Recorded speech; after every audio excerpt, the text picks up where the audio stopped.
வணக்கம் நேர்களே, தஞ்சாவூர் சமையல் சந்தோஷினி. வாங்க பணியாரம் செய்யலாம். எப்படி சொல்கிறேன் வாங்க. மாவு பச்சரிசி தாங்க எடுத்துருக்கேன். இந்த அளவுக்கு மாவு பச்சரிசி எடுத்துருக்கேங்க. ஒரு முடி தேங்காய் எடுத்துருக்கேன். இந்த அளவுக்கு ஒரு ஸ்பூன் வெந்தயம் போட்டால் போதும்.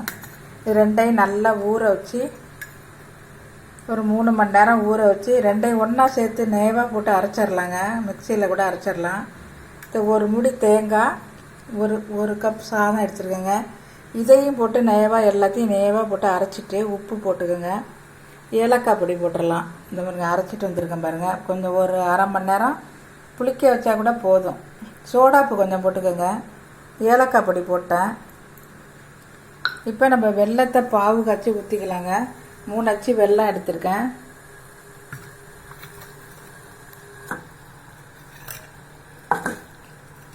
வெள்ளை பாகு வரட்டுங்க.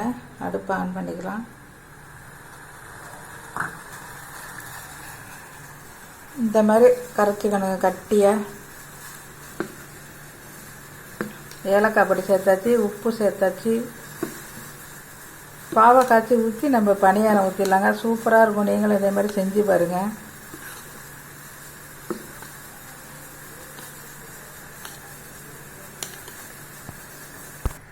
பாவு ரெடி ஆயிடுச்சுங்க. இப்போ நம்ம இதில் ஊற்றிடலாம்.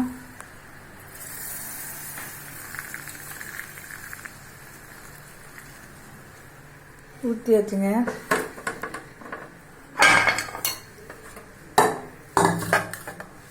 இப்போ நம்ம பணியார சட்டி போட்டு நெய் ஊற்றிருக்கோங்க. நீங்கள் ஆயில் கூட ஊற்றிக்கலாம், நெய் வேணாலும் ஊற்றிக்கலாம், எது வேணாலும் ஊற்றிக்கலாம். அது உருகட்டும்.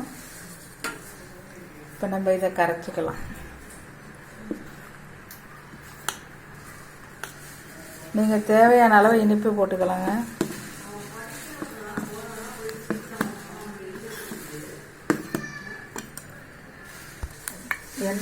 நெய் காஞ்சிட்டுங்க. இப்போ நம்ம ஊற்றிடலாம்.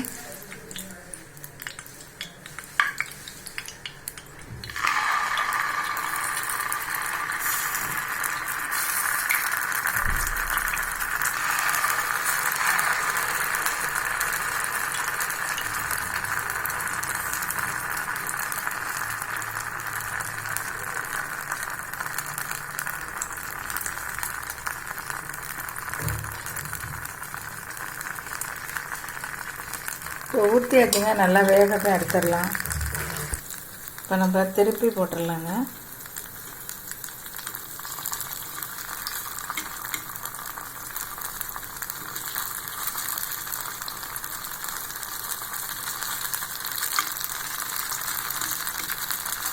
எல்லாத்தையுமே நம்ம நல்லா வேகத்தை திருப்பி போட்டுருவோம். இப்போ நல்லா வெந்துருச்சுங்க. இப்போ நம்ம அதை எடுத்துடலாங்க.